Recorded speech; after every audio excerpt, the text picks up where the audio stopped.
পীরের ছড়াছড়ি ভাইজান খুব মুশকিল। পীর আর পীরজাদা এত পরিমাণ বেড়ে গেছে যে আপনাদের জন্য বড় কঠিন সময় এসে গেছে, ঠিক কিনা? যেহেতু আপনার সাধারণ মানুষ, এত পরিমাণ পীর, এত পীরজাদা, আর যাকে তাকে পীর সাহেব বলছে। আশ্চর্য, খুব কঠিন একটা সময় কিন্তু খোকা। ইদানিং দেখবেন দাদা হুজুরের লকবগুলো আলেমদের নামে ব্যবহার করা হচ্ছে। কথা বোঝা যাচ্ছে কি? এই জন্য যখনই আমার নামে এসেছে তাই আমি প্রতিবাদ করে গেলাম। সুতরাং প্রিয় ভাই, এই জন্য দরুদ শরীফ রাখতে হয়। এটা হচ্ছে রসুলের প্রতি ভালোবাসার নজরানা, যেটা আমাদের রাষ্ট্রপতি রেখেছেন। ওর বক্তব্যটা পরে আসি, আমি আগে যেটা বলছিলাম মন দিয়ে খুব আওয়াজ দিয়ে একবার এই দুপুরবেলা আমরা সবাই মিলে পড়বো আল্লাহুম্মা সাল্লি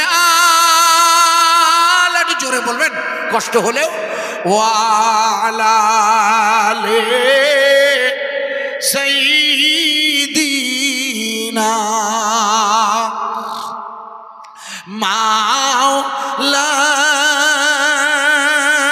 মাওলানা মুহাম্মদ সাল্লাম। মুহাম্মদ নাম যতই জপি ততই মধুর লাগে, ওই নামেতে এত মধু কে জানি তো আগে। আরব দেশের খরমা মিষ্টি, খরমা মানে হচ্ছে খেজুর। আপনাদের ইফতারে দেবে ইনশাল্লাহ, আমরা বাড়িতেও করি। তাই যখন যেখানে ইফতার করি অন্তত আগে একটু খেজুর নিয়ে পানি দিই। আরব দেশের খরমা মিষ্টি, আরো মিষ্টি বেদানা। বেদানা মানে ওই বিচিওয়ালা বেদানাগুলো দেবে ওরা, ওটা নয়। এখানে বেদানা মানে আজুবা খেজুর, যে আজুবা খেজুরে দানা নাই। আরব দেশের খরমা মিষ্টি, আরো মিষ্টি বেদানা, তার চেয়ে অধিক মিষ্টি আমার নবীর মুখখানা। রমজানের এই শেষে, রমজানের এই শেষে, এটা হচ্ছে লাইলাতুল কদর। সেই লাইলাতুল কদরের কোরআন নাজেলের রমজানুল মোবারকের তৃতীয় ধাপ। আমরা প্রথম দুটো ধাপ পেরিয়ে এসেছি। তৃতীয় ধাপের তৃতীয়তম রোজা, তৃতীয় ধাপের তৃতীয়তম রোজা 23 রোজা। আল্লাহ চাইলে বাকি আর যে রোজাগুলো আছে এটিও এতেকাফ সহ লাইলাতুল কদরের এক পবিত্রতম সুন্দর, এটি হলো সেই মাস যে মাসে আল্লাহর কোরআন এসেছে। যার কাছে এসেছে তিনি হলেন এই গোটা পৃথিবীর, খুব ভালো করে শুনবেন, যার উপরে আমাদের রাষ্ট্রপতি নিজেই সাল্লাল্লাহু আলাইহি ওয়াসাল্লামের দরুদের নজরানা লাগিয়ে দিয়েছেন। অর্থাৎ যার নাম ধরলে গুনাহ হয়, যিনি এই পৃথিবীর গোটা মানব জাতির সেরা সন্তান, গোটা বিশ্বের জমিনে আজ পর্যন্ত এমন জগৎ গুরু, খুব ভালো করে আমার ভাষাগুলো মনে রাখবেন, তিনি এমন এক জগৎ গুরু, যে জগৎ গুরুর কাছে আল্লাহ রমজানুল মুবারক ফরজ করেছিল, যে বছর সেটা ছিল রসুলের মদিনা থেকে অর্থাৎ মক্কা থেকে মদিনায় আগমনের দ্বিতীয় বছর। খুব মন দিয়ে শুনবেন, নবী করিম সাল্লাল্লাহু আলাইহি সাল্লাম সবেমাত্র মক্কা থেকে মদিনায় ঢুকেছেন। হুজুরের আগমনের পরের বছরেই আল্লাহ রমজানুল মুবারক ফরজ করে দিয়েছেন। লক্ষ্য রাখুন, যেদিন রমজান ফরজ হলো, আয়াতে কারিমা ইয়া আইয়ুহাল্লাযীনা আমানু কুতিবা আলাইকুমুস সিয়াম, ভালো করে শুনবেন, হে ঈমানওয়ালারা। কাদেরকে ডাকছেন? ঈমানওয়ালাদের। আল্লাহ বলছে, হে ঈমানওয়ালারা, তোমাদের জন্য আমি রোজাকে ফরজ করে দিলাম। তার মানে সকলেই, সব ভাই এই রোজার অন্তর্ভুক্ত হবে না। ভালো করে বুঝবেন, যেমন লাইলাতুল কদর সবাই পাবে না, যদিও রাতের বেলা জেগে থাকবে। আমি কি বোঝাতে পারলাম না?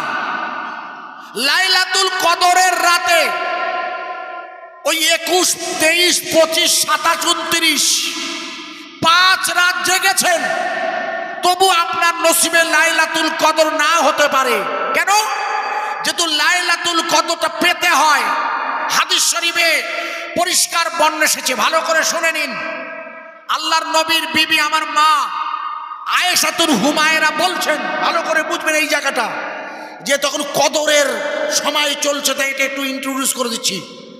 মা আয়েশাতুল হুমায়রা বলছে, ইয়া রাসূলুল্লাহ, যদি আমি কদর পাই তাহলে আমি কি করব? হাদিস আছে না ভাইয়া বুখারীতে, দেখে নেবেন আপনারা। হুজুর কেবলা আছেন, ইমাম সাহেব হাদিসটা আপনাকে শুনিয়ে দেবে ইনশাআল্লাহ। রসুলকে মা আয়েশা বললেন, যদি আমি কদর পাই, তার মানে কদরটা পাওয়ার ব্যাপার। কেন? আপনি যদি লাইলাতুল কদর পান, মা আয়েশাকে আল্লাহর রসুল বলে, আয়েশা আপনি তখন পড়ে নেবেন, আল্লাহুম্মা ইন্নাকা আফুন তুহিবুল আফওয়া ফাফু আন্নি।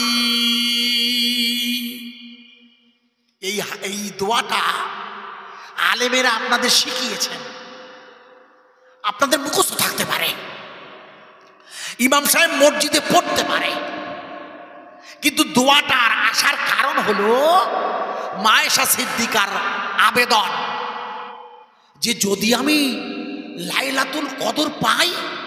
কেন? যেহেতু জীবনে যদি একবার লাইলাতুল কদর পেয়ে যান, লাইলাতুল কদর খায়রুম মিন আলফি শাহর, যার বাংলা মানে হলো 83 বছর 4 মাস।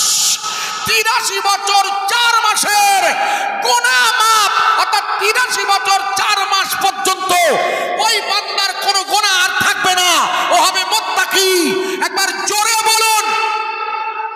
আমি কি বোঝাতে পারছি? আগে বুঝে নেন, ওয়াজ না বুঝতে পারলে কষ্ট করে লাভ নেই। এই যে লাইসে কদরের দিনেতে সভা হবে দিনের বেলা, মসজিদে মালঞ্চতে এই এলাকার কমিটিরা, এই মসজিদের কমিটিরা মেহনত করেছে ভাই, খোদা তুমি কবুল করো, যাব নবীজির রওজায়। আল্লাহুম্মা সাল্লি আলা সাইয়্যিদিনা, একটু আওয়াজ দিয়ে, মাওলানা মুহাম্মদ ওয়া আলা আলি সাইয়্যিদিনা মাওলানা মুহাম্মদ। বসুন বুড়ো ভাই সাহেব, বসুন বাবা, কষ্ট করে। আহা, এই বাবাজিও আমাকে বলছিল, বাবাজি বলছিল, মা সাহেব আমরা ওই দিকের সব মুসল্লি, আমাদেরও মসজিদ আছে, তবু আমরা দুটো নসিহাত শোনাই, আল্লাহর মঞ্জুর। আমি আপনাদের কাছে গুনাহগার। মোহাম্মদ আজিজুর রহমান রমজানুল মুবারকের এই পবিত্রতম চাঁদে, শাহরু রমাদানাল্লাযী উনজিলা ফীহিল কুরআন, পবিত্র কুরআনুল কারীমের অবতরণের সেই অধ্যায়